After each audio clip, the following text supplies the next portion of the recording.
bacterianas. ¿Alguien me puede decir que era un pseudomicetoma? ¿Quién se acuerda que era un pseudomicetoma?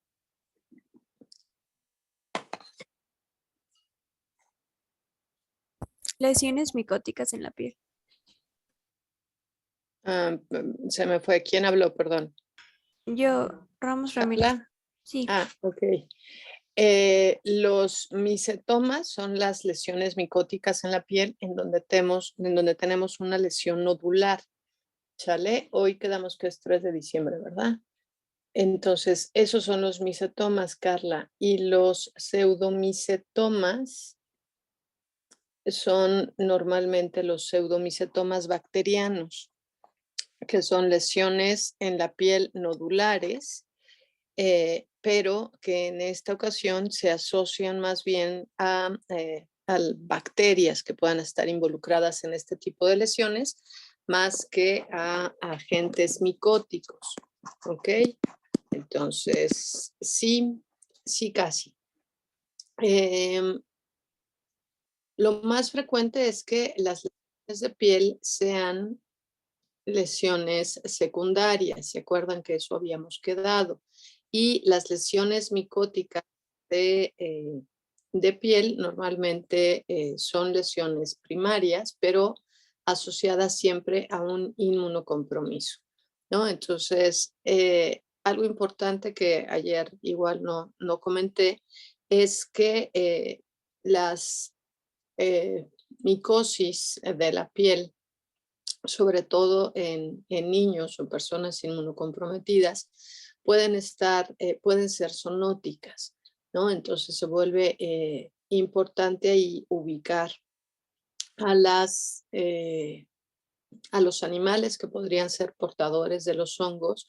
Y nuevamente algo importante a recordar es que también tiene que ver con un estado de inmunocompromiso en los niños.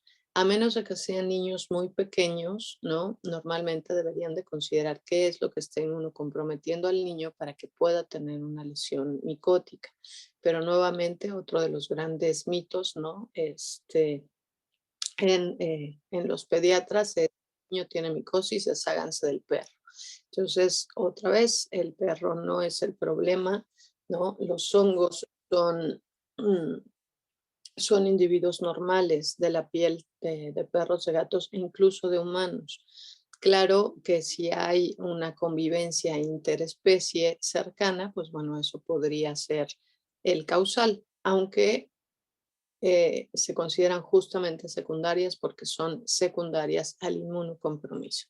Entonces, habíamos hablado de cuando tenemos este tipo de lesiones alopécicas, redondas, pruríticas, en donde hay liquefación, engrosamiento de la piel, zonas de descamación. Uno de sus principales diagnósticos diferenciales tendría que tratarse de dermatofitos. ¿Ok? Dermatofito es el término frecuente que se le da a derma, piel, fito, hongo, a las estructuras micóticas que afectan a la piel. Ayer hablábamos de Trichostrongylus, ¿no? Y les decía que el hongo de la caspa, ese no es Trichostrongylus, ese es Microsporum, pero son de los que podemos encontrar con mayor frecuencia. Normalmente los dermatofitos no afectan estructuras internas porque solamente se alimentan de la queratina. ¿Ok? Son los hongos de los más frecuentes que pueda llegar a ver y normalmente solamente se alimentan de la queratina, no ocasionan lesiones sistémicas, como podría ser el caso, por ejemplo, de aspergilosis, ¿no? ¿Se acuerdan cuando vimos las lesiones en nariz? ¿No? Que es uno de los más frecuentes, o levaduras como criptococos, como blastomices, como histoplasma, que normalmente los encontramos asociados a alteraciones en aparato respiratorio. Son diferentes vías, pero va a ser difícil, por ejemplo, que haya relación. No vamos a encontrar levaduras en pelo, excepto malacesia, ¿no? Pero en realidad malacesia más que a pelo se va justo a mucosas. y por eso tenemos los casos de malacesia con infecciones óticas, ¿ok? En pelo como tal, pues lo que vamos a tener son a los dermatofitos que se alimentan justamente de la queratina. Ok, más de este mismo tipo de lesiones y lo que les decía también es como son lesiones pluríticas, ¿no? Y ocasionan realmente mucha comezón. Hay muchas ocasiones en donde lo que vemos posteriormente son las lesiones por lamido, ¿no? Entonces ahí es importante justamente considerar este tipo de lesiones. También que hayan sido las lesiones primarias, por ejemplo, una infección micótica y la dermatitis sacral, que sea el proceso secundario, depende en dónde esté la lesión. Cuando es en patas es muy frecuente que se esté en lame y lame y lame y lame, ¿no? Entonces, bueno, pues ahí puede ser eso un conflicto. No pasa, ahí está. Entonces, cuando observamos esta imagen histológica, ¿no? Aquí están observando el folículo piloso en la, en la piel, ¿no? Estamos viendo la epidermis, el folículo y todas estas estructuras que se observan puntiformes, negras, corresponde justamente a las estructuras micóticas. Entonces, aquí estamos observando el pelo y lo que tenemos son las estructuras micóticas que se alimentan de la queratina. Entonces, la mayoría de las ocasiones, bueno, lo que vamos a tener es un infiltrado inflamatorio. Inicia por una perifoliculitis y luego normalmente una foliculitis. ¿Ok? Aquí ya no tenemos el pelo, ¿no? Aquí ya se perdió el pelo, pero aquí todavía tenemos a las estructuras micóticas que se están justamente comiendo el pelito. Dejen ver si hay otra imagen. Sí. Entonces, la mejor manera para poder apreciar a los hongos es justamente con el uso de tinciones especiales. Y normalmente las tinciones que más utilizamos para poner de manifiesto la pared celular de los hongos son aquellas tinciones que tienen plata durante su proceso. Entonces, la tinción de Gomori Grocott, que es esta, es una de las que usamos con mayor frecuencia, ¿no? Muchas veces ya nada más la encuentran como Grocott. Metenamina de plata también es una tinción que podemos utilizar justo para poder poner de evidencia a las estructuras micóticas y bueno, algunas otras, ¿no? Como Fontana Masón, que no utilizamos tanto, incluso con PAS, con el ácido periódico, se alcanza a distinguir bien la pared de los honguitos, pero bueno, lo que nos gusta justamente de esta, ¿no? Del Gomori Grocott, es que resalta en color negro, ¿no? O este gris oscuro, la pared de la estructura micótica y el fondo es normalmente azul, entonces hace un contraste muy marcado que justamente nos permite no tener tanta duda de que ahí están las estructuras micóticas, por ejemplo, con un PAS, ¿no? Que lo vamos a ver rosa sobre rosa, entonces, bueno, a veces nos puede llegar a ocasionar algo de conflicto. Entonces, bueno, lo que están observando en esta imagen, en esta, ¿no? Son justamente levaduras, ¿no? Entonces, bueno, aquí justo lo que estamos viendo son levaduras que están en esta imagen citológica y bueno, lo que vemos es, no se distingue el detalle celular que está aquí abajo, pero sí alcanzamos a distinguir justamente todas las estructuras micóticas, en este caso las levaduras que se observan aquí. ¿Ok? Y este es una lesión de malacesia. Malacesia es una levadura y A diferencia de los dermatofitos, malacesia afecta en áreas en donde no hay pelo, porque malacesia afecta precisamente a nivel de la mucosa, ¿no? Les acababa de decir que los dermatofitos solamente afectan en donde hay queratina. Bueno, pues malacesia no le gustan las áreas queratinizadas, entonces se va a nivel de las mucosas.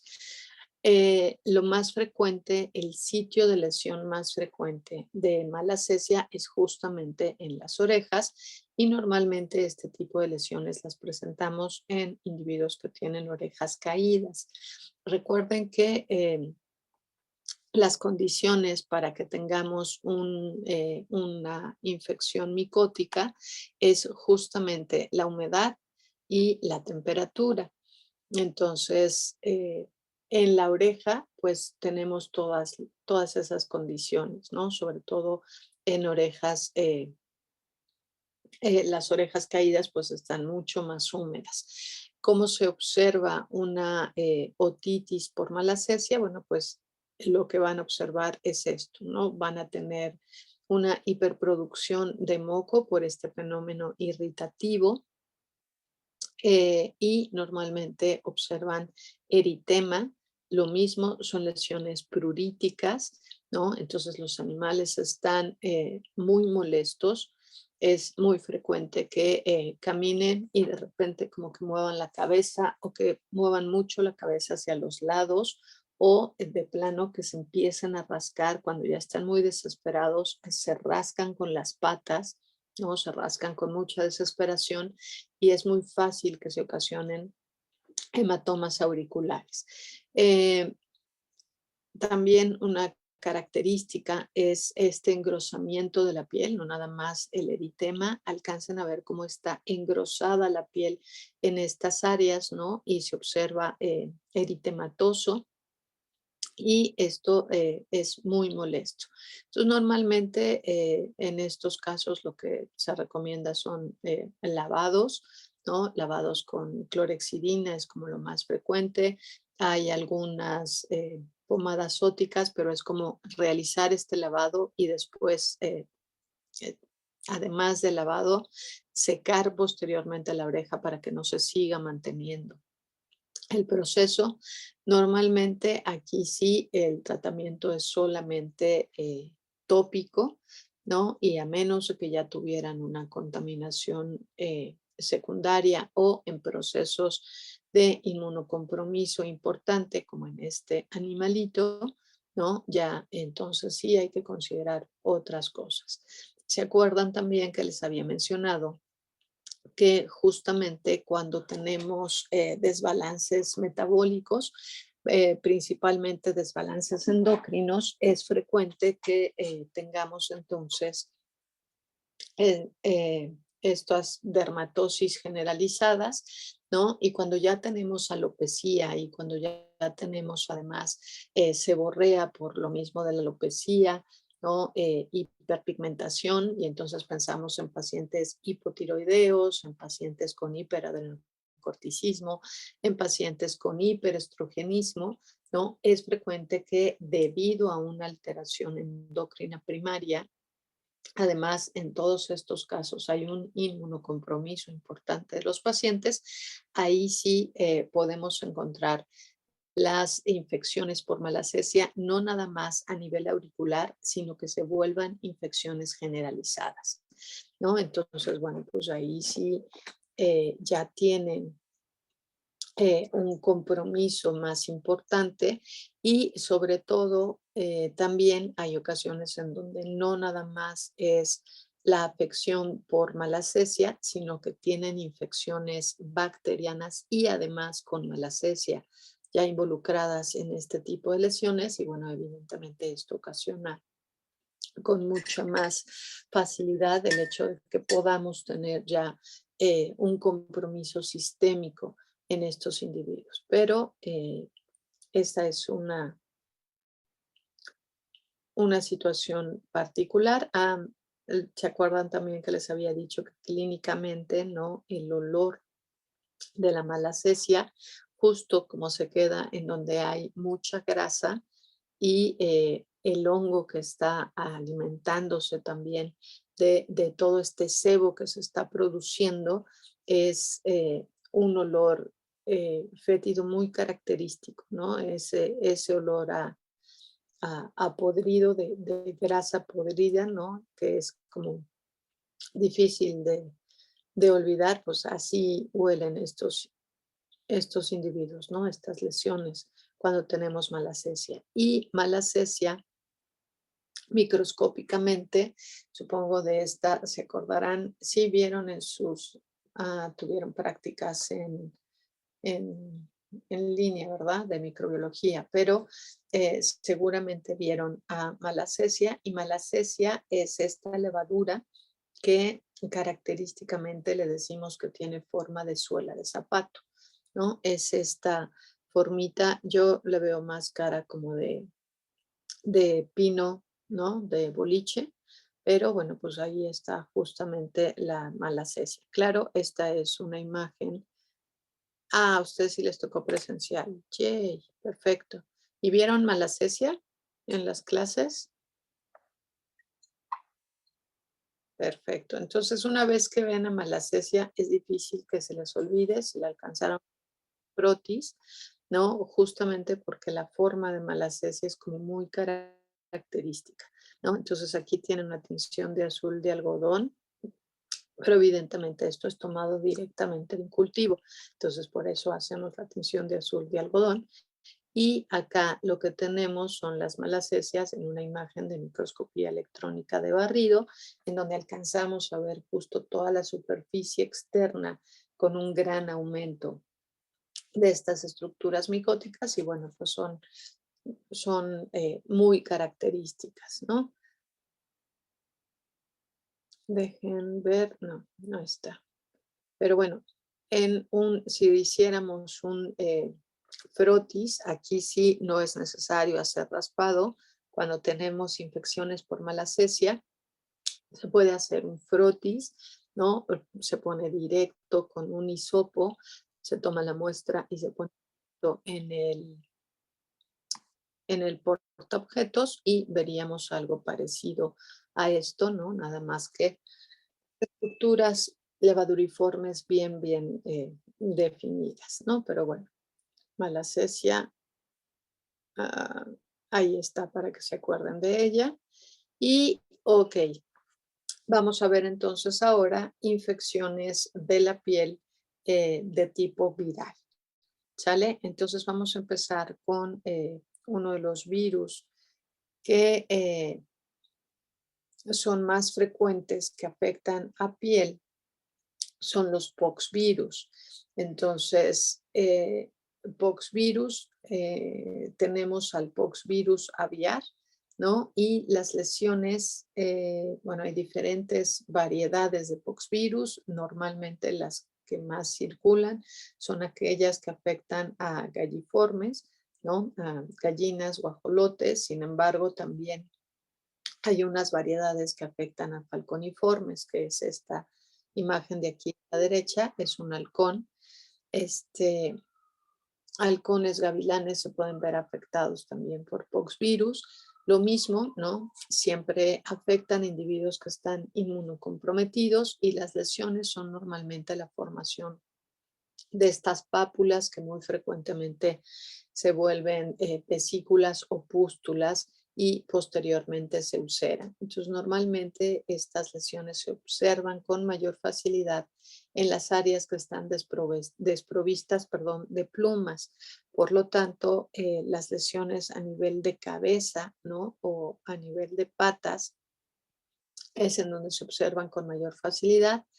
Se pueden llegar también a presentar estas lesiones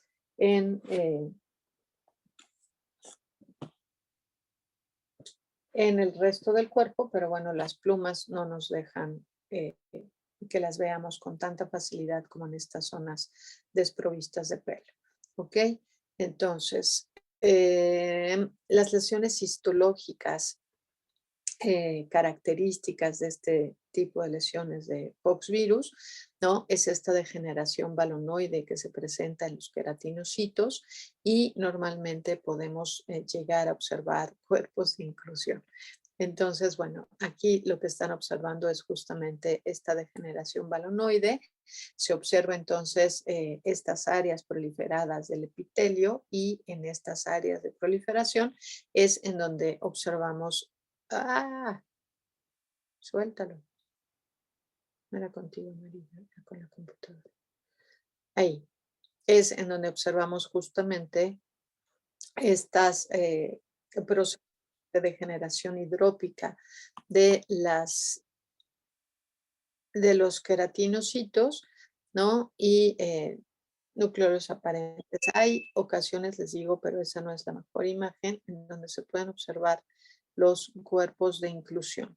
Y bueno, también tenemos la forma de presentación de POX de los paseriformes, en donde normalmente, otra vez, estas lesiones son como autolimitantes, se quedan como con lesiones en piel y suelen no poner demasiado en compromiso la vida de los individuos porque suelen ser autolimitantes. Si se mejora el estado de inmunocompromiso de estas aves, entonces normalmente pueden llegar a mejorar, ¿no? Y no pasó nada. El problema es que en muchas ocasiones, como están viendo con este paseriforme, ¿no? Las lesiones se llegan a ulcerar, entonces tienen ya infecciones bacterianas secundarias y son estas las que sí llegan a ocasionar entonces la muerte de los individuos, o bien cuando tenemos estas lesiones cerca de la boca, ¿no? Y entonces les impiden comer o tomar agua a estos animales y entonces, bueno, pues ahí pueden ya, pues si no comen y ya estaban inmunocomprometidos, pues entonces ahí es factible que puedan morir, ¿no? Eh, ahí está. Hablando de mamíferos, ¿no? Bueno, supongo ustedes se acordarán bueno, se acordarán si es que saben algo de historia, porque cuando ustedes nacieron, viruela en humanos ya había estado, se supone, erradicada. Sin embargo, gracias a el estrecho contacto que tenemos con primates, y esto ha sido principalmente por invasión del hábitat a primates, se, el- se hizo hace unos años, no me acuerdo exactamente cuántos, una mutación del poxvirus de los primates, de los gorilas, ¿no? De los simios hacia el humano nuevamente. Entonces, me parece que en África e incluso ya había algunos casos en Europa y no estoy segura si también en América, ya teníamos casos nuevamente de viruela en el ser humano, ¿no? Entonces, bueno, eso es algo en particular, pero hablando de otras especies de mamíferos, otro agente que tenemos también con cierta frecuencia es un parapoxvirus y este parapoxvirus afecta a pequeños rumiantes, ¿no? Y es el que produce la enfermedad del ectima contagioso.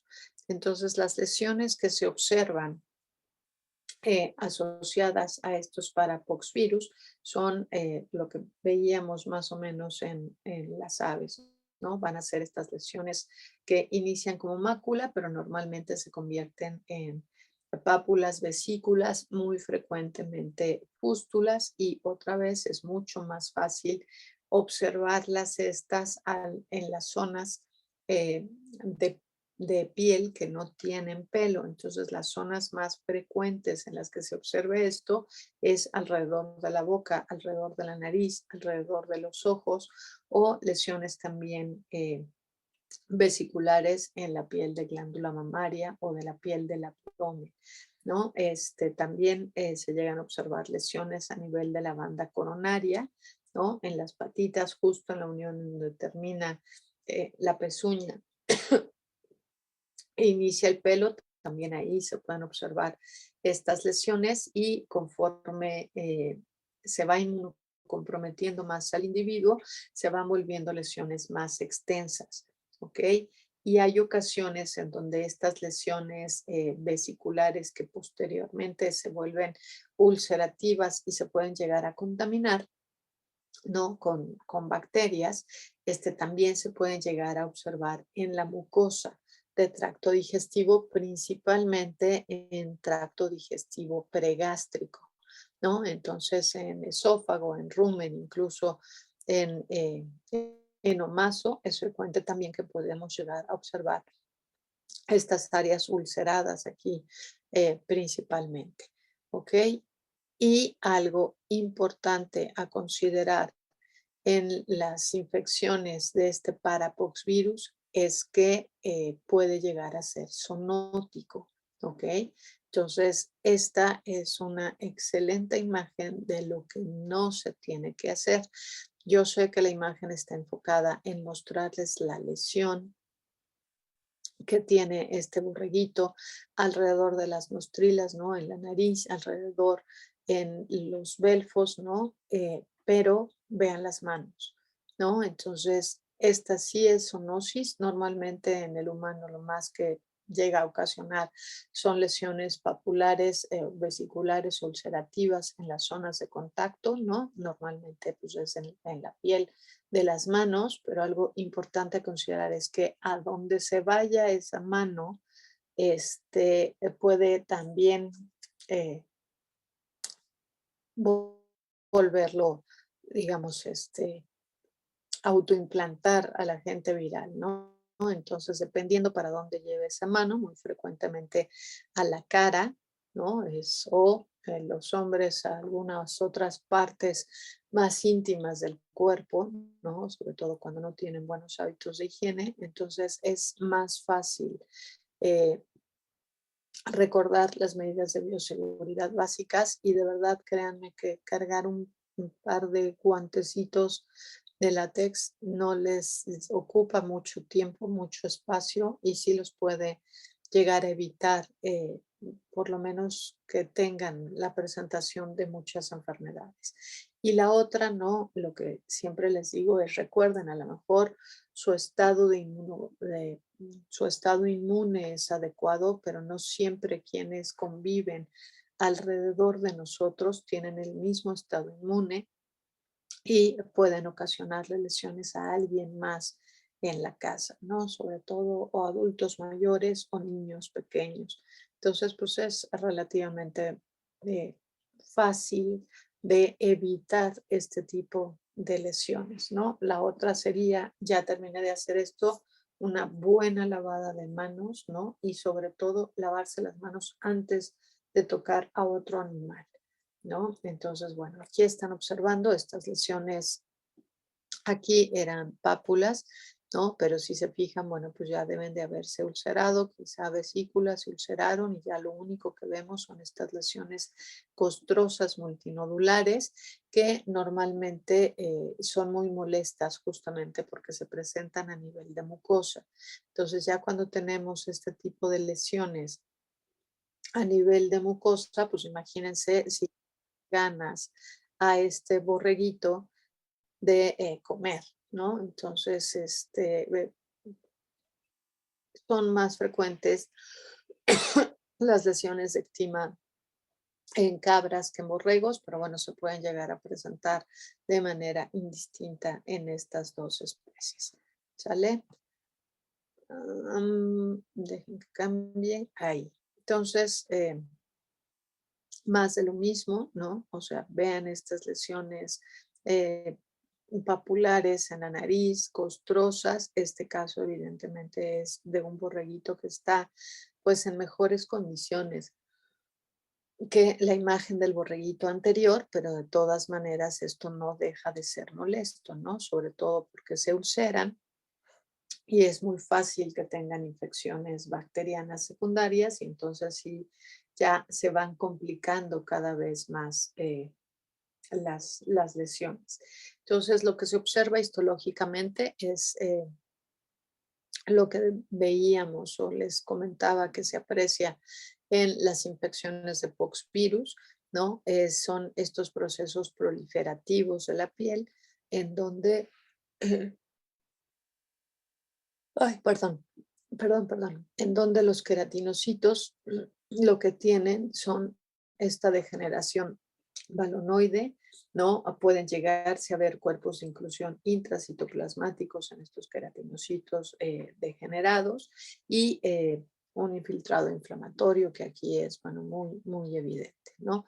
Es frecuente que haya el engrosamiento de la piel y se ven como estos nódulos y en estas partes nodulares es justo donde se presentan estas lesiones de degeneración de los queratinocitos. También es frecuente que se observen clavas de acantosis, ¿no? ¿Se acuerdan cuando la epidermis se engrosaba y entonces lo hace de manera irregular, ¿no? Hacia la dermis profunda y todos estos queratinocitos hiperplásicos son justamente los que van a tener estos cambios degenerativos, ¿no? Ya una vez que se ulceran estas áreas eh, vesiculares que se ulceran, entonces ya vamos a tener entonces un mayor,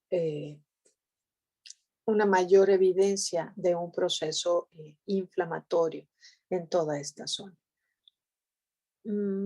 Ok, hasta aquí de virales. Ok, alguien que me falta en agentes virales y no viene en esta presentación, ¿no? Son los papovavirus. Entonces, papilomas, ¿no? La presencia de papilomas en animales, esto sí se ha visto en una gran cantidad de especies, ¿no? Normalmente estos papilomas se asocian justamente a estados de inmunocompromiso. Entre mayor el inmunocompromiso, mayor la presentación de estos papilomas y lo mismo, igual se consideran que son procesos infecciosos autolimitantes que van muy vinculados al estado inmunológico de los individuos y supongo que todos han visto estos procesos, estos papilomas que se pueden ver en perros, que se pueden ver en caballos, que se pueden ver en vacas, ¿no? En donde tenemos estas formaciones pedunculares, ¿no? Si ubican, no sé por qué no está en esta presentación, pero a lo mejor aparece más adelante en otro lado. Ah, ya se debe de estar en procesos neoplásicos, justamente porque es un pedúnculo y es una zona de proliferación de la piel, ¿no? Entonces, pero esto sí se ha visto que está asociado justamente a una infección viral. Claro, puede ser que mejore el estado de inmunocompromiso, pero el proceso proliferativo permanece. Entonces ya en algunos casos, sobre todo en individuos juveniles, puede ser que disminuyan de tamaño, pero siempre lo recomendable es realizar la extirpación quirúrgica y estos, les digo, se ven asociados a estos papogavirus. Ok, ahora sí. Ahora vamos a ver. Van bien, me sigo, ¿verdad? No han dicho nada, nadie se ha quejado, entonces vámonos con sarnas, ¿sale? Entonces, perfecto, gracias. Entonces, cuando hablamos de ectoparásitos, ¿no? Pueden ser, por ejemplo, artrópodos, lo más frecuente, ¿no? Pensamos en sarnas, como que si a mí me dicen sarna, ¿no? Mi primera impresión son áreas alopécicas y mucho prurito. Lo mismo que las estructuras micóticas, ¿no? Estos ectoparásitos se alimentan justamente de la queratina. Entonces, normalmente los vamos a encontrar en los folículos pilosos, ¿no? Los vamos a encontrar que se están comiendo la queratina de los folículos pilosos y con lesiones pluríticas muy extensas. ¿Sale? Entonces, bueno, pues ahí nada más eso que es importante a considerar. Otra vez, ¿no? Este tipo de alteraciones se observan en individuos inmunocomprometidos y lo más general es que sean lesiones autolimitantes. Normalmente las encontramos en las patas, alrededor de la boca, alrededor de los ojos, puede ser atrás de las orejas, ¿no? En el lomo. Y si se fijan en este cachorrín, bueno, lo que observamos en realidad son áreas en donde está mostrándose este adelgazamiento del pelito y si se fijan tiene uh, algunas lesiones papulares acá abajo, costritas y pápulas, ¿no? Pero sobre todo son muy pruriginosas este tipo de lesiones. Y otra vez lo mismo, ¿no? Vean a esta persona sin guantes. Entonces, de Modex también puede ser zoonosis. Finalmente, este tipo de parásitos, ¿no? De ectoparásitos, de hecho, son parte normal de la flora de la piel de los individuos. Evidentemente, pues en lugar de estar en nuestras manos que no tienen como tanto pelo, tanta queratina, pues es mejor estar en un perro, en un caballo, en un gato que tienen mucha más queratina donde alimentarse, pero sí pueden también llegar a ser zoonóticas. Lo único que requieren es un individuo que esté inmunocomprometido y pueden también llegar a afectar a las personas. ¿Ok? Entonces, bueno, nuevamente, ¿no? El ponerse guantes de verdad que no les quita absolutamente nada. Eh, y en algunos casos, sobre todo cuando el inmunocompromiso es importante, entonces se pueden llegar a ver casos sistémicos de hemolicosis, ¿no? Entonces aquí estamos viendo, normalmente esto lo observamos en, eh, en perritos, por ejemplo, en situación de calle, ¿no? En donde vemos que están perdiendo la piel. Son lesiones pluríticas, y lo que se va observando además de estas áreas alopécicas, ¿no? Es mucha descamación. Ya en procesos crónicos como en este individuo, bueno, ya aquí están viendo incluso la presencia de costras, lesiones, eh, lesiones ulceradas en la piel. Aquí evidentemente es muy factible que tengan además compromiso bacteriano, ¿no? Que puedan incluso ya llegar a presentar piodermas en estos casos. Y la buena noticia es que si mejoran el estado de salud de estos individuos, se puede llegar a mejorar este tipo de condiciones que se volvieron sistémicas, ¿no? Entonces, no tengo en esta presentación unas imágenes de algunos casos lindos de demodicosis, ¿no? En donde no todo es terrible, no todos los individuos mueren de demodicosis, pero sí tiene evidentemente mucho que ver con que se traten a tiempo, pero sobre todo que se trate la situación que le está ocasionando el inmunocompromiso y sobre todo que las infecciones secundarias no lo lleven a empeorar, ¿no? Entonces, bueno, vean aquí, sé que está el letrero en la cola, entonces no nos permite, ahí se los muevo, ahí estaba mejor.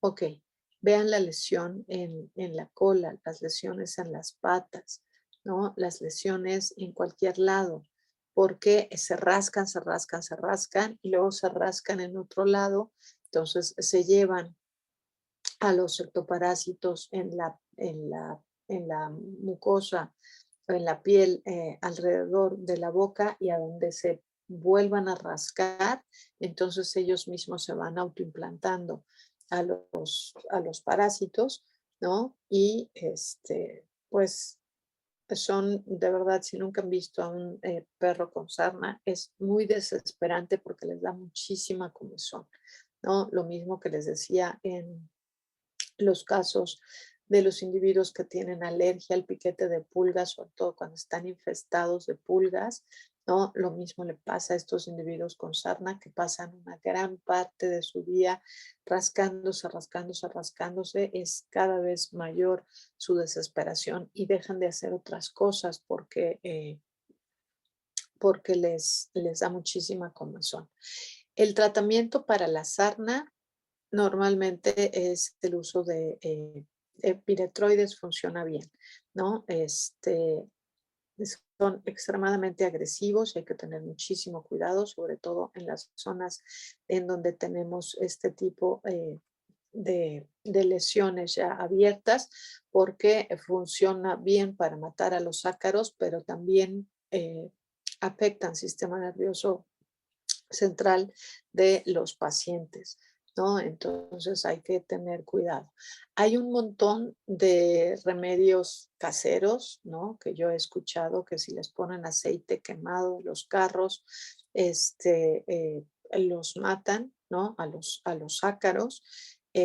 También he escuchado que si le ponen miel en la zona de lesión en donde tienen esto, básicamente hasta donde yo entiendo, lo que se busca es si tapan el folículo con algo, con una capa de algo que sea lo suficientemente gruesa y los parásitos dejan de respirar, entonces se van a morir, ¿no? Aquí lo único que hay que tomar en cuenta, ¿no? Es que en lo que se mueren, el perro va a seguir teniendo comezón, ¿no? Entonces, de que se coman aceite quemado por estarse lamiendo a que se coman miel, pues yo preferiría ponerles miel. Pero la verdad es que no lo he probado. Pero sí, son como remedios caseros que me han dicho que funcionan. Normalmente, ¿no? Un tratamiento directo, incluso el uso de ivermectinas puede ayudar en el tratamiento de la sarna y eso se me hace como menos agresivo, ¿no? Que los piretroides. Pero bueno, de todas maneras no dejan de ser importante considerar, ¿no? Que con las ivermectinas hay diferentes sensibilidades y si tenemos individuos que ya tienen estas condiciones, ¿no? Lo más seguro es que tanto su hígado como sus riñones no estén funcionando muy bien, que digamos, pero bueno, también es algo que puede llegar a funcionar, ¿no? Entonces, bueno, eh, eso es como lo más. Están ¿cómo se llaman estos? Los polvos, ¿no? O los shampoos, los lavados con shampoos, que son justamente para antipulgas, antiectoparásitos.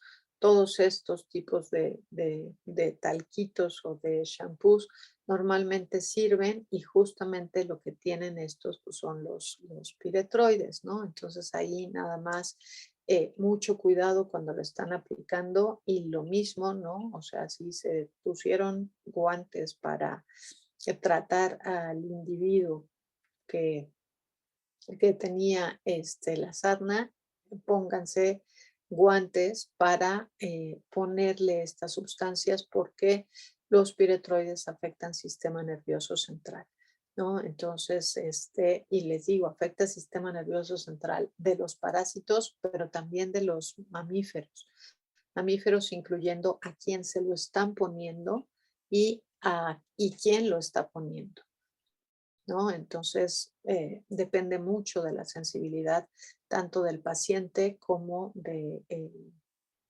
de las personas que están alrededor y sobre todo considerar que lo estoy tratando a él, pero es posible que él no esté en contacto con más gentes alrededor y esas gentes podrían ser niños que son mucho más sensibles justamente a estos piretroides. Entonces ahí con cuidado en los tratamientos. ¿Ok? Y lo que les decía de casos severos, ¿no? Y donde ya tienen, además de la demodicosis, un compromiso o una complicación bacteriana, ¿no? Y casos sistémicos, pues estamos viendo a este cachorrín, ¿no? Entonces ya tiene lesiones extendidas, ¿no? Ya no nada más son como áreas alopécicas, sino vean ya la hiperqueratinización de la piel, todas estas lesiones nodulares, ulceradas, costrosas y posiblemente este individuo ya tenga un pioderma importante, ¿no? Entonces aquí puede ser que yo dé un tratamiento contra la sarna, pero ya no nada más es a tratar a la sarna, que fue en un principio lo que afectó, pero aquí pues se requiere de todo, ¿no? Primero, mejorar alimentación, porque si no, no va a servir de nada el tratamiento, porque van a seguir proliferando. Entonces es mejorar aquello que le ocasionó el inmunocompromiso, mayoría de las veces en estos perros en condición de calle, ¿no? Con mejorar la alimentación la hacemos, pero además aquí, además de este tratamiento para desparasitar, para quitarle estos Demodex, pues ya necesitan dar un tratamiento de antibioterapia sistémico y sobre todo estos tratamientos van a ser crónicos, porque esta lesión no es de 2, 3 días, ¿no? O sea, también estamos hablando de lesiones que son crónicas. Entonces, el tratamiento normalmente se lleva más tiempo, ¿ok? Y la imagen histológica, los Demodex se alimentan justamente de la queratina y lo que ocasionan justamente pues es una perifoliculitis, ¿no? Es una perifoliculitis, una foliculitis y además como son muy prolíticos es muy factible que tengan furunculosis, ¿no? Que se rompa ese folículo piloso y entonces tengamos además reacciones extensas granulomatosas. De Modex seguro lo vieron también en parasitología, ¿no? Aquí está el de Modex con su forma que le dicen que tiene forma de puro característica, se le alcanzan a ver sus patitas, ¿no? Sus 3 pares de patas, 4 cuando son larvitas, 3 cuando son adultos, ¿no? Y ahí están los de Modex, ¿no? Esta imagen histológica adentro de los folículos pilosos, cada una de estas rayitas que se observan aquí son de Modex. Entonces vean, ¿no? La infestación que tiene este Demodex. Hay ocasiones en donde podemos tener una biopsia de piel y encontrar un Demodex. Si no hay reacción inflamatoria asociada a la presencia de un solo Demodex, entonces no se considera demodicosis, solamente es, o sea, así tiene un demodex, pero acuérdense que se considera parte de la flora, digamos, normal de la piel de los individuos. El problema es que encontremos ese demodex, pero que si haya una perifoliculitis o una foliculitis asociada a ese parásito, ¿no? Entonces ahí sí ya vemos que hay una reacción inflamatoria montada contra el agente etiológico. Cuando vemos esta gran cantidad de Demodex en la piel, pues ya ni para qué pensar, ¿será que tenga un proceso inflamatorio? No, no es normal que tengan tal cantidad de Demodex. ¿Se acuerdan el caso que les contaba ayer del perrito que le dieron tratamiento porque pensaban que se trataba de lupus y le dieron tratamiento con corticosteroides? Pues cuando hicimos los cortes de piel veíamos algo como esto, o sea, estaba infestado de Demodex, la inocente criaturita, ¿no? Claro que además, bueno, tenía una reacción inflamatoria muy importante, complicación bacteriana y ya cuando llegó, bueno, ya tenía un proceso septicémico muy importante, ¿no? Entonces, bueno, eh, importante hacer el diagnóstico bien en estos casos. Y otra vez, para hacer el diagnóstico en el caso de Modex, se puede hacer el diagnóstico por raspado. Y algo importante que se puede ver cuando hacemos el raspado, ¿no? Es primero se hace el raspado, eso no hicimos cuando tuvimos práctica, pero bueno, ya tendrán otra oportunidad para hacerlo. Este, ese no se ve mucho si no hay lesiones, y nunca nos llegó un perrito con lesiones alopécicas para haber hecho un raspado. Pero bueno, les digo cuál es la técnica, ¿no? Van a hacer el raspado, normalmente se hace con, puede ser con una navaja a rasurar o con una hoja de bisturí, ¿no? Con cuidado siempre con el filo, finalmente corta, y lo único que queremos es hacer el raspado. Entonces, normalmente son como dos veces que pasan la aguja, la navaja, y eso que quitaron lo van a desechar porque en esas primeras raspados, ¿no? Se van a llevar básicamente la queratina y los restos necróticos, entonces ahí no nos sirve absolutamente nada. Ya la tercer muestra que van a tomar, ya la van a hacer entonces profunda, ya quitaron, digamos, la basurita de ahí y la muestra la van a hacer entonces profunda a que empiezan a salir este, un poquito de gotitas de sangre, porque si lo que estamos buscando son hongos o ectoparásitos, normalmente se van a la parte baja de los folículos pilosos, y es importante recordar que el folículo está hasta dermis, ¿no? O sea, la parte baja, el infundíbulo del folículo piloso, lo tenemos en dermis. Entonces, primero le quito como toda la queratina, los restos de queratina, los restos necróticos, las bacterias que están en la superficie. Importante limpiar bien, ¿no? Hacer una buena asepsia antes y después, ¿ok? Y posteriormente ya hacemos entonces el raspado profundo, y eso que ya tomé, en donde ya vi que empezó a salir la sangre, ya lo pongo en la laminilla y esa es la muestra que me sirve, ¿ok? Es un método en realidad, ¿no? Le estamos ocasionando una escoriación al paciente, es molesto. Si alguien ha tenido un raspado, pues este es un raspado que ustedes mismos le están haciendo, ¿no? Entonces sí es molesto, pero pero bueno, es un método diagnóstico que puede ser relativamente sencillo de hacer. La otra es de plano tomar una biopsia. Y lo que les decía es cuando hicieron esa muestra raspado, que además ellos mismos vieron en su microscopio, en su clínica, siempre nos quedó la duda de, ¿habrán hecho bien el raspado o solamente hicieron así, ¿no? Hicieron solamente las partes de arriba, y evidentemente lo único que vieron fue fueron los detritus celulares, la queratina, no vieron nada, ¿no? Dijeron, ok, no tiene nada, entonces sí se trata de un proceso autoinmune y tratamos como proceso autoinmune.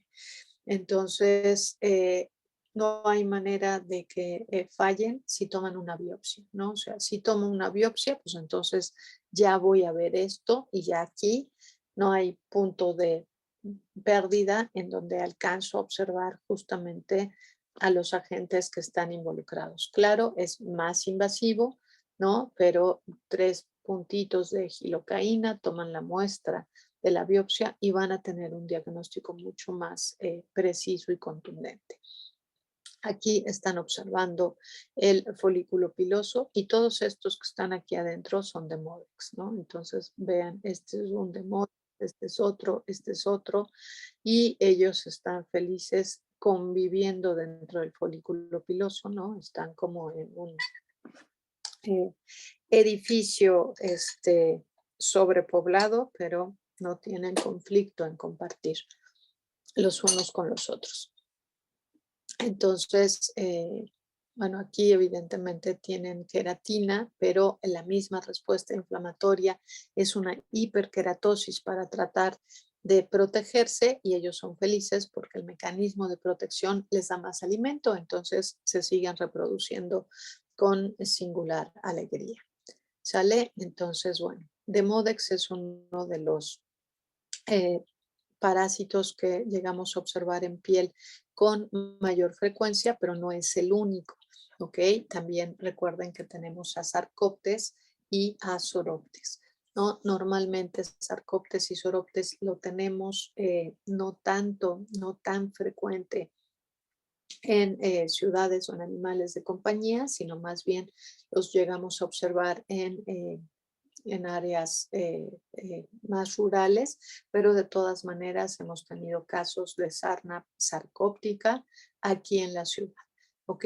Y las lesiones que se observan son básicamente las mismas que en el caso de demodicosis.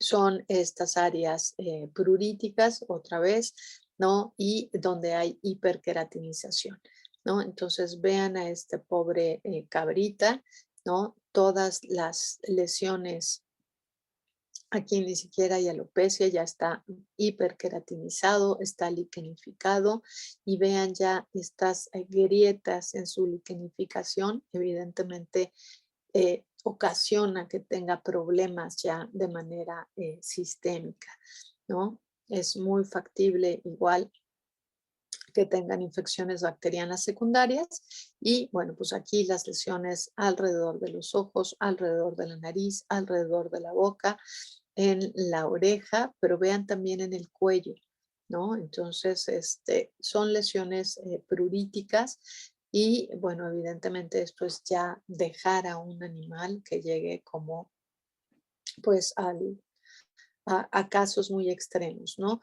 Sarcoptes también la podemos llegar a observar, bueno, lo podemos llegar a observar en,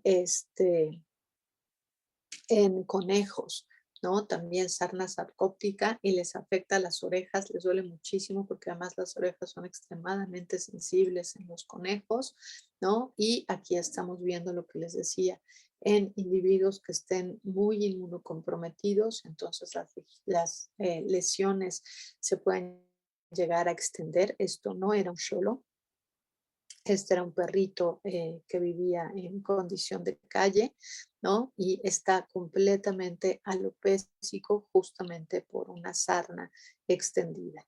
Vean las lesiones en las orejas, ¿no? Todas estas áreas de hiperkeratinización, la liquenificación, las fisuras, está sangrando, tiene lesiones en todos lados porque les da muchísima comezón. Entonces se rascan con desesperación y bueno, ni qué hablar de el estado corporal que presenta este individuo, ¿no? Está completamente eh, desnutrido, ¿no? Está en los huesos. Ojo en individuos que estén inmunocomprometidos, ¿no? Por otro tipo de cuestiones, por ejemplo, en aquellos que tienen un hiperadrenocorticismo, en donde haya un Cushing, ¿no? En donde hay un inmunocompromiso, es frecuente, ¿no? Lo mismo que en aquellos que pueden tener eh, problemas de desbalances hormonales, ¿no? Hay un inmunocompromiso y entonces en estos casos se pueden llegar a presentar este tipo de sarnas, ¿no? Problemas con hongos o problemas con sarnas y se vuelve difícil el tratamiento en estos pacientes.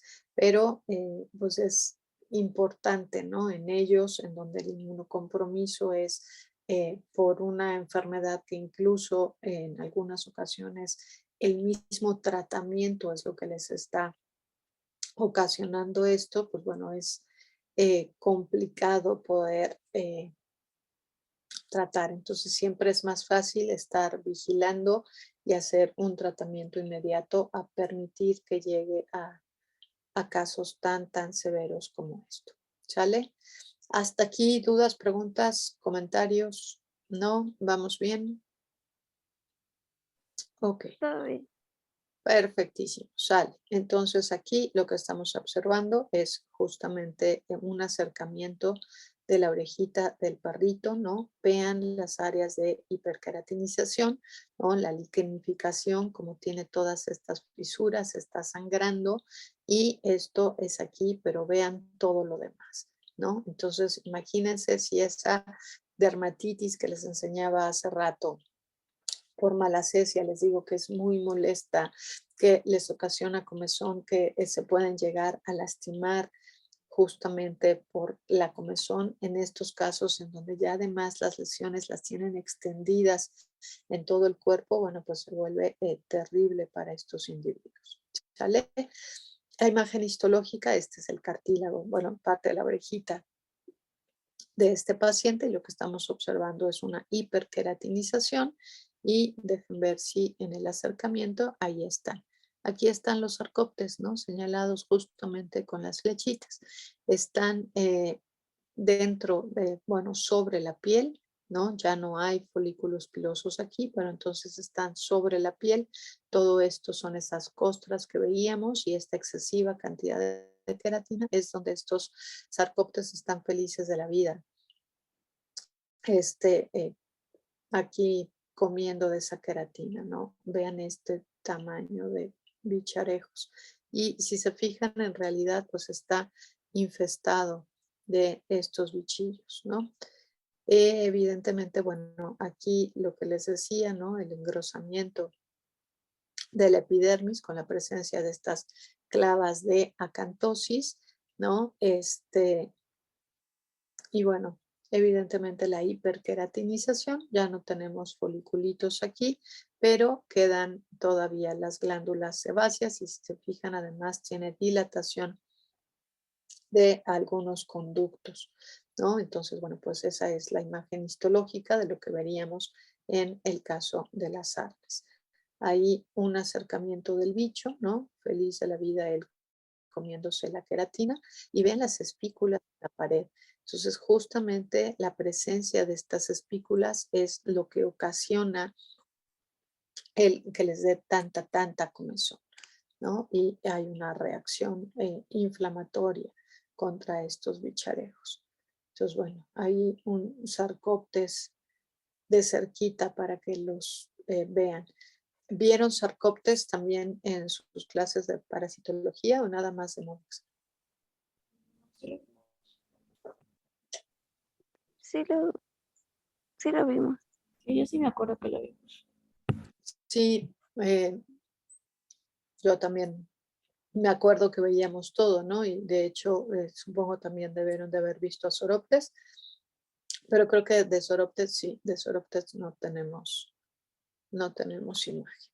Entonces, dejen ver por qué me cambió la pantalla y ahora ya lo vemos. Vimos todo, pero ya no nos acordamos de nada. ¿Cómo va a ser? Seguro que sí se acuerdan. Ok, no sé qué pasó en esta diapositiva, ustedes disculpen, pero bueno, algo raro pasó con esto. Ah, ok, eran las imágenes de Oncocerca, pero bueno, esperen, porque está raro esto. Pero bueno, Oncocerca, se acuerdan que habíamos hablado justamente, ya habíamos hablado tanto de Drasha como de Oncocerca y habíamos visto que estos son nemátodos, ¿no? Que los solemos llegar a encontrar asociados a la picadura de moscas. Entonces, en la zona en donde la mosca muerde, pero no pica, ¿no? En donde la mosca muerde, que normalmente es alrededor de los ojos, la mosca muerde y defeca y ella es la portadora de estos huevecillos de oncocerca y las lesiones que vamos a ver en la piel son justamente estas lesiones nodulares en donde tenemos una reacción granulomatosa en estos pacientes y normalmente pueden llegar a presentar, ¿no?, estas áreas alopécicas multinodulares, que es justo lo que están observando aquí en la cara del caballo. A esto es a la oncocerca lo que se le llama la úlcera de verano, ¿no? Igual en los casos de Drasha, ¿no? ¿Se acuerdan a Abronema, ¿no? Abronema normalmente la tenemos, no, Gasterophilus lo tenemos normalmente adentro del estómago, pero es frecuente que Abronema, oncocerca y Drasha son los parásitos que van vinculados a estas moscas, ¿no? Entonces, lesiones que se van a presentar. Una cosa es el Gasterófilus, ¿no? Que es el parásito, es incluso ya lo vieron en las prácticas, pero las lesiones por abronema o por oncocerca o por Draschia las encontramos como estas lesiones multinodulares o nodulares donde hay una reacción granulomatosa muy extensa, ¿no? Aquí otra vez tenemos, ustedes sí lo ven, yo soy la única que no lo ve. Ok, entonces aquí estamos viendo estas lesiones ulceradas en donde tenemos una reacción granulomatosa extensa, ¿no? Entonces, en Draschia puede hacer eso. Oncocerca, alguna vez nos llegó un caso que venía de interconsulta de, ¿cómo se llaman nuestros vecinos de acá atrás? Del posgrado de odontología, ¿no? Y nos lo trajeron porque dijeron, no sabemos qué es, pero seguro que ustedes sí saben porque ustedes ven más estas cosas. Era una muestra de una lesión de mucosa oral de un paciente que no me acuerdo de dónde venía, pero era de alguna porción del trópico, no me acuerdo si era Veracruz o de Tabasco, ¿no? Pero venía justamente y ya lo habían remitido a que viniera acá, tomaron la muestra y el patólogo de ahí, del posgrado de odontología, me dijo, yo no había visto nada como esos y justo era una oncocercosis, ¿no? Entonces, evidentemente supongo que esta persona no tenía los mejores hábitos de higiene, posiblemente, y a veces esto pasa en personas en condición de calle o no necesariamente condición de calle, porque si no, no hubiera llegado hasta acá, pero en individuos, ¿no? Estos que se emborrachan y se quedan tirados en la calle babeando, debe de haber tenido evidentemente la picadura de una mosca y tuvo una oncocercosis. Entonces, oncocerca en humanos se puede llegar a presentar en cavidad oral, o incluso en esófago, en la parte proximal del esófago, y son nódulos en la cavidad oral, ¿no? Entonces, sí me acuerdo que lo vimos y le dijimos, pues sí, se trata de un oncocerca. Entonces, ¿y eso qué es? No, nosotros no, pues ahí está la información, es un parásito, no sé qué, y fue así de, bueno, pues evidentemente nosotros podemos dar tratamiento a este individuo, ¿no? Un tratamiento ahora sí que desparasitante, retiraron la lesión que tenía en la cavidad oral y bueno, pues ya después de hacer eso, ya fue cuando nos enteramos que sí tenía problemas de alcoholismo, que había estado unos tiempos fuera de su casa, este individuo, y posteriormente creo que habían sido las hijas quienes lo habían traído a tratamiento porque ya llegó un momento en el que ya no podía comer el señor, ¿no? Entonces fue justo por eso, por lo que lo trajeron para acá. No, no tengo idea cómo es que llegó, pero sí la muestra llegó a nosotros. Entonces, este tipo de parásitos, ¿no? No son exclusivos de veterinaria, ¿no? También ya vimos que pueden llegar a afectar al ser humano. Ok, hipoderma, ¿no? Hipoderma allenatium, también lo observaron, supongo, en parasitología, ¿no? Es justamente igual la larva de esta mosca, pero esta se localiza justamente en el tejido subcutáneo. Entonces, son las larvitas y la manera como comen estas larvas es igual que el Coclioma omnivórax, ¿no? La manera como comen es, empiezan a secretar lisinas, proteasas, para que todo lo que esté alrededor de ellos se desbarate, porque ellos solamente pueden succionar líquido. Entonces van desbaratando todo el tejido de alrededor para ellas irse nutriendo. Entonces, macroscópicamente lo que observamos son estas lesiones multinodulares, ¿no? Aquí, evidentemente, para tener esta gran cantidad de lesiones, pues son en individuos que están inmunocomprometidos, ¿no? Normalmente estas lesiones por hipoderma empiezan en en donde no se alcanzan a tocar los animales, normalmente en el lomo es en donde muerden las moscas y ovopositan. Aquí sí ovopositan, no nada más defecan porque son sus propias larvas, ¿no? Y bueno, lo que están observando aquí es la lesión granulomatosa que intenta contener el individuo la lesión, y pues ellas así de me pusieron mi casita, muchas gracias, y adentro, ¿no? Van ocasionando estas lesiones ulceradas, ¿no? Y vean, ¿no? Ya cuando tenemos a esto que se le conoce como gusaneras, ¿no? Pues ya son lesiones en la piel impresionantes. Y esto mismo que hace hipoderma es lo que hace cocleoma, ¿no? Nada más que las lesiones por cocleoma son mucho más agresivas. Hipoderma normalmente se queda solamente en el subcutáneo, ¿no? En el tejido adiposo y la dermis, y cocleoma sí hace lesiones a nivel de músculo impresionantes.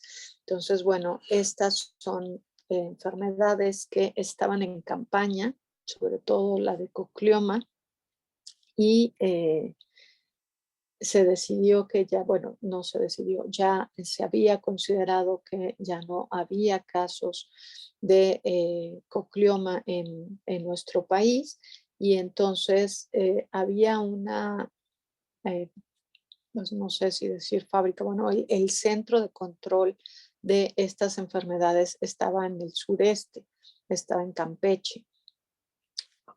Justamente ahí lo que hacían era reproducían a las moscas y las esterilizaban, entonces las dejaban a que salieran para que aparentemente se fecundaran con las otras, y esto iba ocasionando que ya no hubiera más larvas, y entonces así fue como se fue controlando este problema en el sureste. Cuando se determinó que entonces, ok, ya no tenemos más el problema de Cocleoma omnivórax, ¿no? Cerraron este centro en el sureste, y solamente que se nos olvidó un pequeño detalle. En Guatemala, ¿no? Y más abajo Nicaragua, Honduras, sigue habiendo casos de cocleoma. Entonces, si ahora tenemos tantos indocumentados, ¿no? O sea, tantas personas que vienen migrando, que no migren las mosquitas, es como difícil de considerar que no vaya a suceder. Entonces, no sabemos hasta ahorita, pero ya no he sabido, porque ya no he preguntado a los médicos que trabajan en esta zona del sureste, pero no sería extraño que volviéramos a tener casos de cocleoma en nuestro país, ¿no? Solamente que se desmanteló toda esa zona que además era útil no nada más para nosotros, sino para una buena parte de Centro y Sudamérica en la producción de estas moscas, pero estériles, justamente para tratar de combatir este tipo de lesiones, ¿no? Entonces, si alguna vez han visto una gusanera, ¿no? No se les olvida, porque además de que tienen estas lesiones, ¿no? Si ustedes tocan la piel de estos animales, literales, se siente abajo de la piel como si fuera agua, ¿no? O sea, le hacen así y todo adentro es bastante desagradable, y evidentemente pues es la piel y las masas musculares de sobre todo ganado que está en trópico en condiciones de pastoreo, ¿no? Y el problema es justamente cuando se hace la movilización de este ganado de trópico a zonas en donde los concentran, porque entonces pues se puede volver un problema mayor, ¿sale? Entonces, hipoderma me parece que todavía tenemos casos, sobre todo otra vez en el sureste, pero cocleoma oficialmente y hasta ahorita no la tenemos más. Ok, si vamos bien, ya nadie quiso que nos fuéramos a café, me parece maravilloso. Vamos a acabar entonces con piel. Y entonces vamos a ver procesos proliferativos de piel. Y esta es una patología que no es tan frecuente, pero cuando la llegan a ver sí son como muy impresionantes.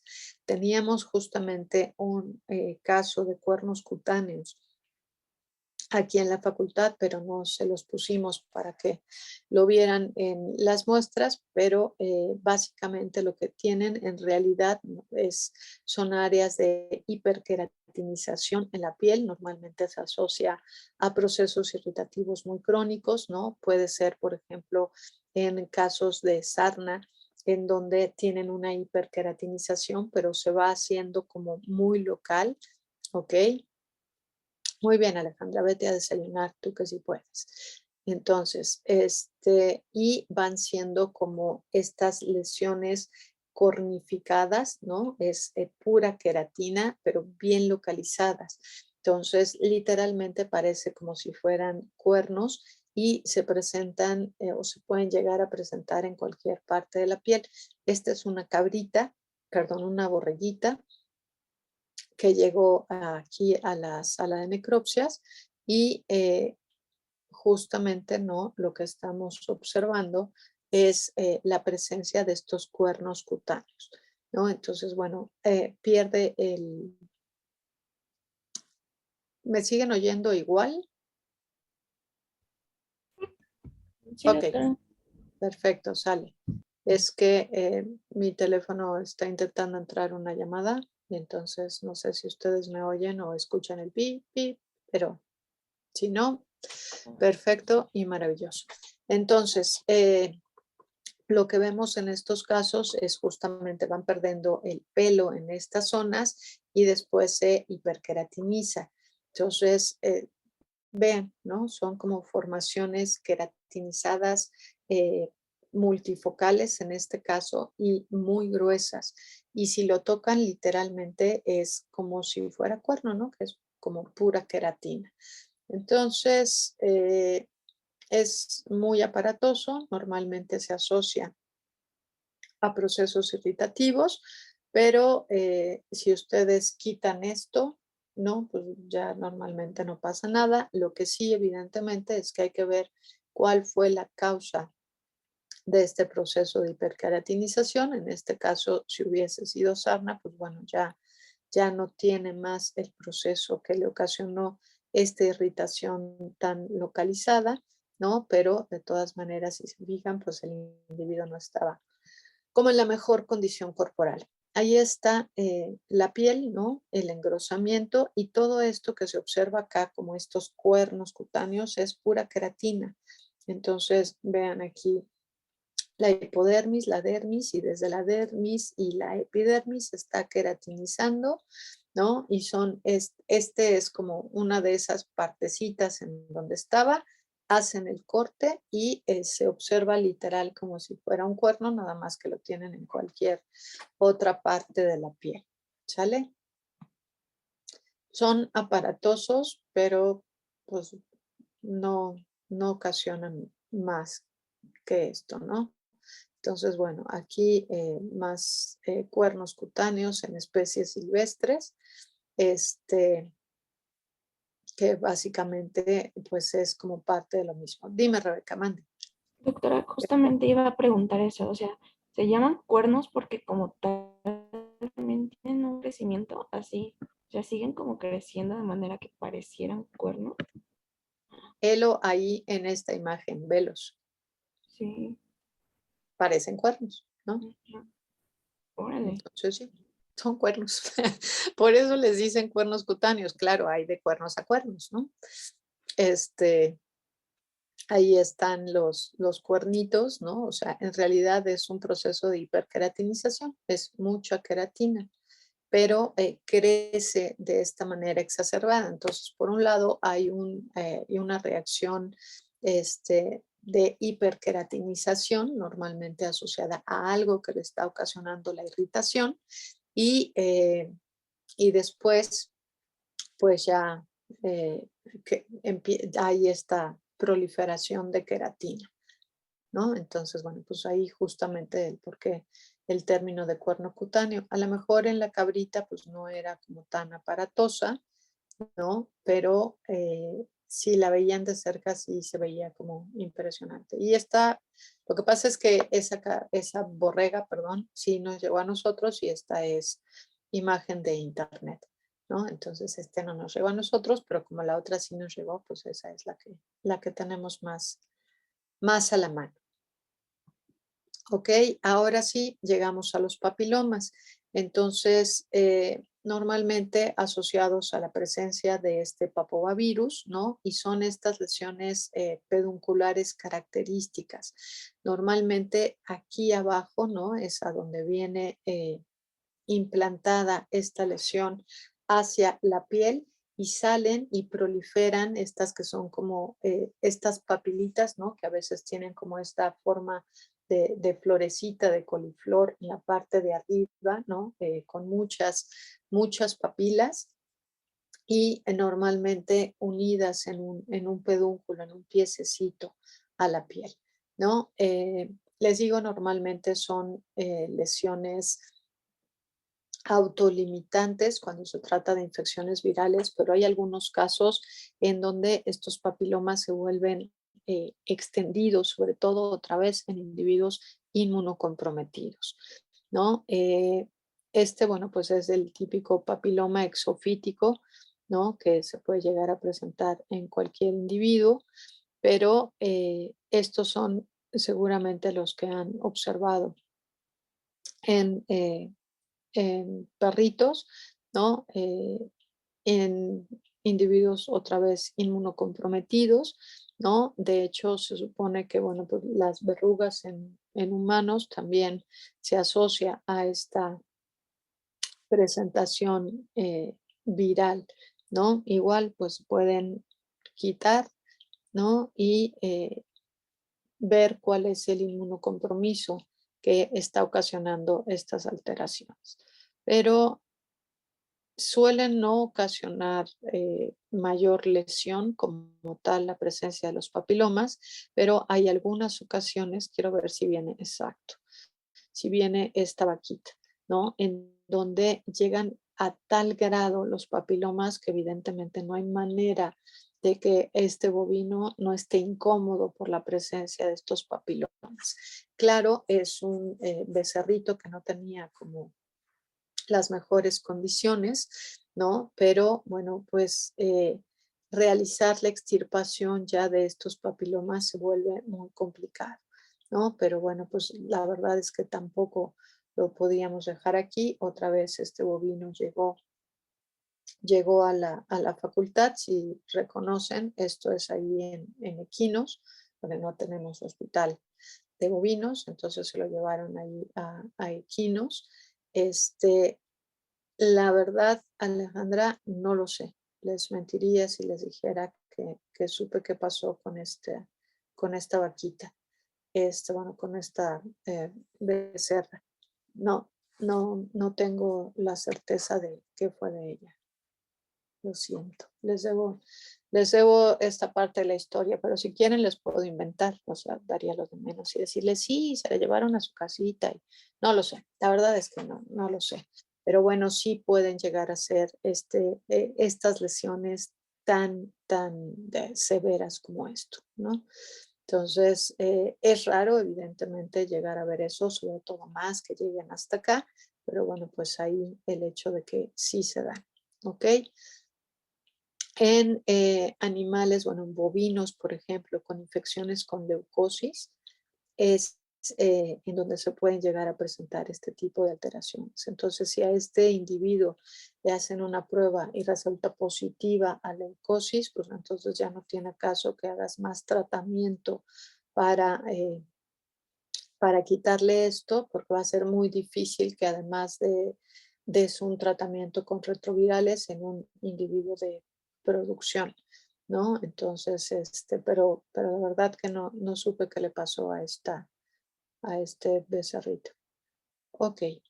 Sarcoide equino no es igual un proceso proliferativo que se presenta en caballos, igual hay quien considera que hay una implicación viral en este tipo de lesiones proliferativas, pero aquí normalmente en el sarcoide la proliferación es en dermis, ¿ok? En dermis superficial y dermis profunda más que en epidermis, que es lo que veíamos ahorita en el caso de los papilomas. En este caso, la proliferación, y es proliferación de tejido conectivo fibroso, es en la parte interna. Y normalmente esta proliferación tiene características de malignidad, ¿no? O sea, son fibroblastos que tienen muchas mitosis, que son binucleados, que están con una anisocariosis impresionante, ¿no? Con un pleomorfismo nuclear muy importante. Entonces, por eso justamente recibe el nombre de sarcoide equino. Igual, ¿no? Se considera que son lesiones autolimitantes y en estos casos de sarcoides sí, normalmente lo que se hace es retirarlos quirúrgicamente, igual que en los papilomas, ¿no? Se considera que son autolimitantes, pero siempre es mejor retirarlos quirúrgicamente. Y bueno, pues aquí un sarcoide, normalmente las zonas más frecuentes de presentación de estos sarcoides son en las patas o en el dorso, pero en este caballo, bueno, pues lo presentaba justamente ahí junto al ojo. Entonces, lo que observamos, bueno, es lo mismo, hay un engrosamiento de la epidermis, pero esta parte de abajo es la que en realidad está proliferando. Entonces, si se fijan en lo que es la dermis, ¿no? Se pierden los anexos dérmicos y lo que tenemos es la proliferación de estas células mesenquimales tipo fibroblastos, ¿no? Entonces, vean la presencia, bueno, el engrosamiento, aquí sí hay hiperkeratosis, las clavas de acantosis de la epidermis y toda la proliferación de tejido conectivo en la dermis superficial y profunda. ¿Ok? Pueden igual llegar a ser casos tan severos como el de esta mulita. Esta también se la llevaron a la facultad de la Donqui, ¿no? Porque no había manera de que en campo realmente le pudieran hacer nada. Entonces, les digo que esto se hace la extirpación quirúrgica y se lo trajeron a la facultad a hacer el tratamiento. Esta también es una imagen de hace un buen rato, entonces también les mentiría qué fue lo que pasó con esta mulita, pero seguramente sí, el hecho de traérsela a la facultad fue para realizar la extirpación quirúrgica tanto de esta macrobola que tiene aquí, como si se fijan aquí tiene otra, y también en la parte de atrás tenía otras. A lo mejor estas chiquitas dices, bueno, pues ya se las dejamos, pero evidentemente esta de aquí sí había que quitarla porque sí ya le resulta muy incómodo a este individuo, ¿no? Entonces, evidentemente, pues las condiciones de este individuo, si se fijan, está flaquita, ¿no? Está en los huesos, no alcanzamos a ver la región del ijar tan marcada, pero no es por la condición corporal, sino porque ahí, desde aquí, viene todo este tejido proliferativo del sarcoide, ¿no? Les digo que normalmente se considera que pueden estar asociados a un proceso viral y por lo tanto es como relevante pues intentar mejorar el estado de inmunocompromiso de estos individuos afectados por este sarcoide. ¿Ok? Más de lo mismo, ¿no? Otra vez estos burritos de la Donkey, porque el problema es que pueden llegar a ulcerarse, ¿no? Entonces ya se ulceran y aquí, bueno, pues además pueden tener miasis, es el proceso proliferativo de la piel, y son lesiones pues muy, muy extensas, ¿no? El problema es que ya que tienen este tipo de lesiones tan tan severas, ¿no? Pues se vuelve muy difícil y muy doloroso para los animales. Y cuando es en las patas, como en este caso, ¿no? Si empiezan a tener problemas de cojera, pues ya no les van a ser útil para la función zootécnica para la que los tengan, o los van a seguir teniendo trabajando a estos animales, y pues bueno, pues evidentemente no les va muy bien, que digamos, con el tiempo. ¿Sabes? Ok, y hablando de otro tipo de procesos proliferativos, ahora sí, neoplásicos como tal, el carcinoma de células escamosas es uno de los más frecuentes que se presentan en individuos de pelaje claro o pelaje blanco, normalmente en zonas expuestas a luz solar, ¿no? Y recuerden un proceso inflamatorio ulcerativo de piel que tarde más de 15 días en sanar, tienen que considerar como un diagnóstico diferencial que se puede estar tratando de un proceso proliferativo. En el caso de gatos, ¿no?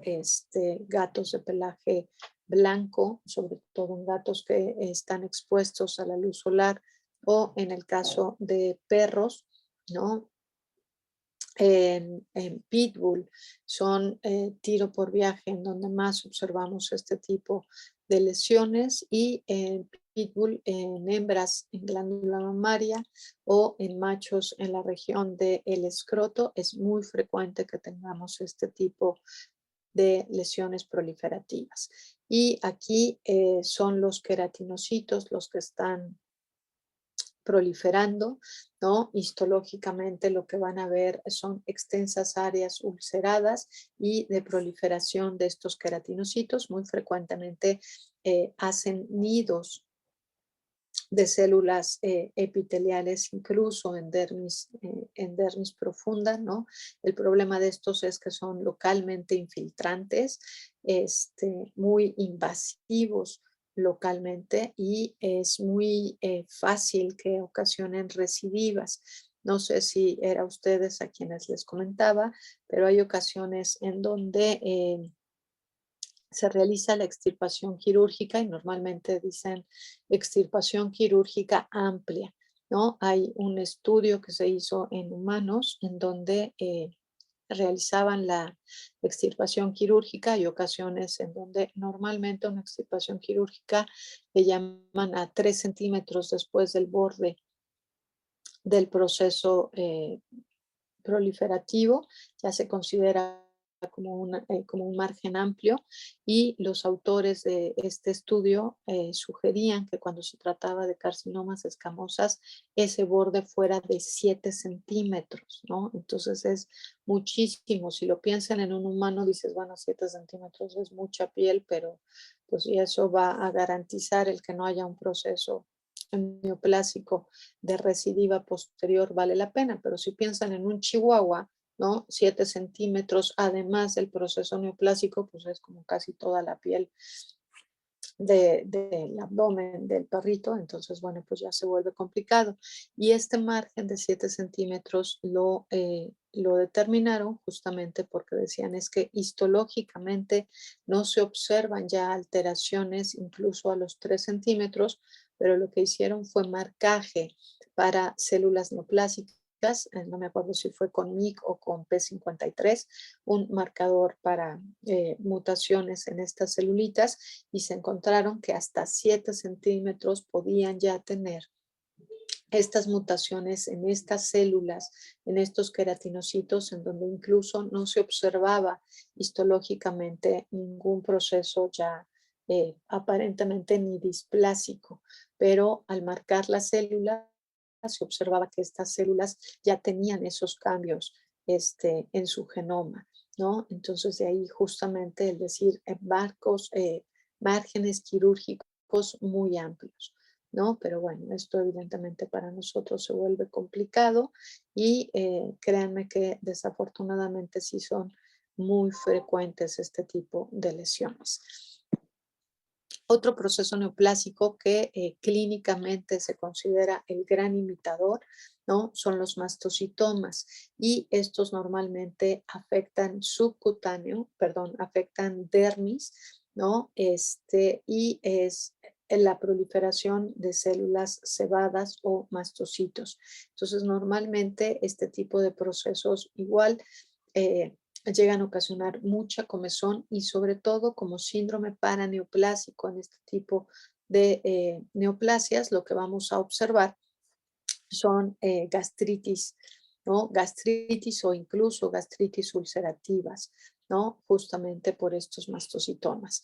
Y clínicamente les digo que se consideran los grandes imitadores porque esto de acá que parece como una lesión de apoyo, ¿no? Un callo que está ulcerado en realidad correspondía a un mastocitoma y estas lesiones multinodulares que a lo mejor podríamos pensar que son como papilomas, ¿no? También correspondía en este caso a mastocitomas. Y algo de estos mastocitomas, ¿no? Es que es muy fácil que hagan metástasis, ¿no? Entonces es muy frecuente que tengan mastocitomas con distribución como esto, ¿no? Multinodular, pero que se vuelva extendido a muchas partes del cuerpo. En este caso es como un mastocitoma enorme, pero era un nódulo único, ¿no? Entonces, bueno, pues de los males el menos. Normalmente se realiza tanto la extirpación quirúrgica como un tratamiento quimioterapéutico para estos mastocitomas y para poder realizar la mejor estadificación de este proceso neoplásico, entonces se sugiere que se realicen como una batería de inmunohistoquímica para ver, dependiendo cuáles son las variaciones genéticas que presenten estas células cebadas, pues nos va a los clínicos, no nos va, andamos arando, pero les ayuda a los clínicos determinar cuál es el mejor tratamiento quimioterapéutico a implementarse en estos casos. Estos imágenes de aquí, ¿no? Son mastocitomas bien diferenciados. Vean las células cebadas con una gran cantidad de gránulos. Recuerden que estos lo que liberan son justamente histamina y también muy frecuentemente lo que vemos en estos mastocitomas, por lo tanto, son una gran cantidad de eosinófilos asociados a estas células neoplásicas, ¿no? Muy frecuentemente hay colagenolisis, hay mucho edema, ¿no? Como características histológicas que podemos asociar y eso es en estos casos que están bien diferenciados, pero hay algunas ocasiones en donde estas células cebadas van perdiendo las características normales y entonces van dejando de presentar gránulos. Entonces, esos se consideran, bueno, por un lado son difíciles de diagnosticar, ¿no? Porque ya no son las características que estamos esperando en este proceso neoplásico, pero además son difíciles de tratar en condiciones normales, ¿no? Entonces, los mastocitomas sí es como un problema porque además se considera que actualmente son los procesos proliferativos en machos que se presentan con mayor frecuencia. Esto no significa que haya predisposición de presentación por sexo, ¿no? Por género en estos individuos, pero es que en hembras el carcinoma de glándula mamaria sigue siendo la neoplasia que se presenta con mayor frecuencia, ¿no? Entonces, bueno, esto ahí para tenerlo en consideración y lo que les decía, ¿no? Vean los diferentes tipos de presentación que se llegar a observar. Otra vez aquí parecería más como una lesión de roce, ¿no? Hay muchas veces incluso en donde nos llegan neoplasias de glándula mamaria pensando que va a ser un adenocarcinoma y no, sorpresa. Fue un mastocitoma o a veces un pitbull que llegó la semana pasada de diagnóstico, ¿no? Llegó como neoplasia de glándula mamaria y era un carcinoma de células escamosas, ¿no? Y para su mala suerte de esta perrita, todas las células neoplásicas estaban en bordes quirúrgicos. Entonces, bueno, pues ahí a ver cómo le va a esta chiquita. Ok, Histiocytomas normalmente se presentan en individuos juveniles, tienden a ser no únicos, grandes, ¿no? Hay muchas ocasiones donde dicen, esos cuando mejora el estado inmunológico o el perro crece, pueden llegar a involucionar, ¿no? Sin embargo, pues es mejor retirarlo, quitar el estado inmunológico, y aquí lo que están observando pues son nódulos bien delimitados, ¿no? ¿Sí me oyen bien?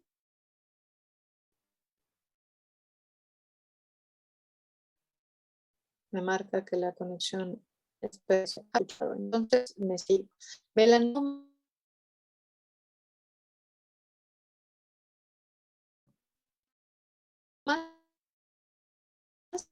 Sí, se escucha. que se escorro.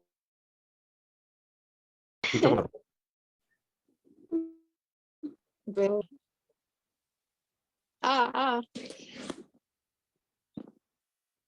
¿me oyen un poco mejor? Me estoy esperando. Creo que Ya. ya. Es una señal del destino de que ya vamos a acabar. Es que ya vamos a acabar, ya casi lo logramos. Pero bueno, melanoma, ¿no? Es un proceso neoplásico que aunque termine en noma, es maligno y normalmente son de células de estos melanocitos, ¿no? Normalmente igual se presenta en individuos, esto en caballos en los tordillos es muy frecuente que se presente, ¿ok? Este,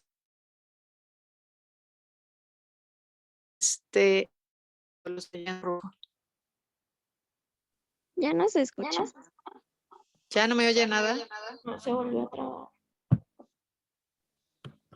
Mm, No me oyen, de verdad. Ahora sí Más me bien oyen. con sonido. Con Ahora sí, sonido era para ver doble. si me oían con eco. No, era para ver, es que ahí yo veo si me escuchan, pero aparentemente yo me escucho ahora ya sin eco. Espero que sí nos estemos escuchando. Ok, bueno, entonces creo que volvimos a la normalidad y nos quedan 5 minutos para hablar del melanoma. Entonces, el melanoma es un proceso neoplásico maligno, ¿ok? En donde lo que tenemos y lo mismo que faltaba, que pasaba en los más, ¿no? Cuando tenemos melanocitos bien diferenciados, entonces vemos justo algo como esto, una proliferación de células pigmentadas, y tenerlas, ¿no? Cuando tienen estos melanocitos solamente en la parte más superficial de la dermis y asociado a un proceso inflamatorio, ¿no? Entonces ahí pensamos más bien en incontinencia pigmentaria. Pero cuando ya tenemos esta proliferación de melanocitos en dermis superficial profunda y en áreas extendidas, que incluso macroscópicamente lo que observamos son estos procesos proliferativos, nodulares, macronodulares, pigmentados, entonces melanoma es como su mejor opción, ¿ok? Y lo mismo, estos melanomas es muy fácil que realicen metástasis, ¿no? Y las metástasis son células sarcomatosas, entonces las pueden hacer a hueso, aunque normalmente se van a linfonodos regionales. Nos ha tocado casos de melanomas que hacen metástasis sistémicas, o sea, hace metástasis a hueso, hace metástasis al sistema nervioso central, hace metástasis a donde se les da la gana a estas celulitas, ¿no? Entonces son de estas neoplasias de las que hay que pues tratar como con cuidado. Aquí están viendo, y otra característica es que cuando realizan una extirpación quirúrgica, ¿no? Si se fijan, aquí está en los bordes. Entonces, si va a haber una recidiva tanto en este como en el carcinoma de escamosas, ¿no? O en el mastocitoma, en cualquier proceso neoplásico en general, cuando dejan células neoplásicas en bordes y estos ocasionan una recidiva, entonces es muy frecuente que las recidivas sean mucho más agresivas que el proceso neoplásico que lo antecedió, ¿no? Entonces, bueno, pues ahí sí es como para tomarlo en cuenta. Ok, sarcomas de tejidos blandos, vamos a dejarlo aquí porque nos quedan 2 minutos y de esto ya platicamos un poco en las prácticas, pero no todos de ustedes fueron a las prácticas, entonces bueno, ya básicamente es lo único que nos queda de estos sarcomas. ¿Qué horas son? Me quedan 2 minutos de clase. Bueno, pues entonces vamos a acabar. Entonces, estos sarcomas de tejidos blandos son cualquier proceso neoplásico que se encuentre en, normalmente aquí es en subcutáneo, ¿no? Entonces, de estos pueden ser fibrosarcomas, mixosarcomas, liposarcomas, hemangiopericitomas o tumores de la pared vascular, tumores de la vaina nerviosa, ¿no? O leiomiosarcomas o rhabdomyosarcomas o aquellos en donde no tenemos idea de qué caramba se pueda tratar y entonces les llamamos sarcomas pleomórficos. Normalmente todos estos, y por eso los englobamos en esta clasificación de sarcomas de tejidos blandos, son muy infiltrantes y normalmente la extirpación de estos es como el diagnóstico, perdón, es la terapéutica adecuada, pero siempre se recomienda realizar extirpaciones quirúrgicas amplias. Y aquí tan amplio como están viendo una lesión en la de este perrito y la extirpación, ¿no? A diferencia de todos los demás, no la van a hacer solamente de esto. Normalmente lo que hacen es retirar todo el miembro anterior. De manera que la mayoría de las amputaciones que se observan son derivados de procesos proliferativos de este tipo de procesos neoplásicos, ¿no?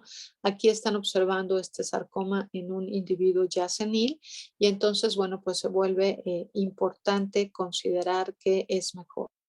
Es un individuo ya senil que va a aguantar este proceso eh, quirúrgico, ¿no? Y hay veces, créanme, que nos llevamos la sorpresa, ¿no?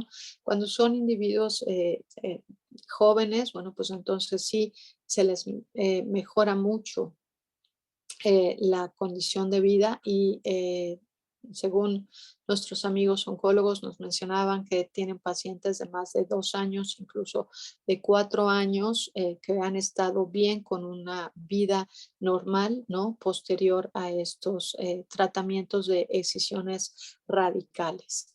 ¿No? Sin embargo, bueno, pues como que normalmente nosotros asumimos, pensamos, no, es que pobrecito, un perro, un gato sin pata, pues mejor no. Entonces también en muchas ocasiones lo que se decide es dejarlos una, pues lo más que se pueda y después ya realizar la eutanasia, porque si bien este es un proceso neoplásico, va en decremento de la calidad de vida de estos pacientes, después se van ulcerando, después van siendo muy dolorosos y van teniendo caquexia, ¿no? Y esta caquexia va siendo como paulatina, entonces ya al final no les va muy bien a estos individuos y ya lo último era la imagen histológica que se puede ver ese eh, artículo, si quieren después se los paso y bueno, pues ya lo vamos a dejar hasta aquí porque son las 9 de la mañana y casi que llegamos al final.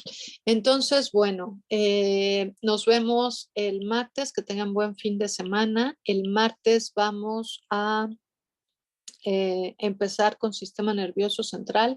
Entonces, por favor, denle un repaso a lo más que puedan de sistema nervioso central. Lo vamos a ver muy por encimita, tampoco es como para que se agobien tanto, porque en realidad no nos da tiempo, ¿no? De clavarnos tanto en patologías del sistema nervioso central. Y normalmente este tipo de patologías pues siempre se remiten a un especialista, ¿no? Pero bueno, vamos a ver algo por lo menos de la manera más general que podamos, pero por lo menos para que tengan la mayor cantidad de información que se pueda.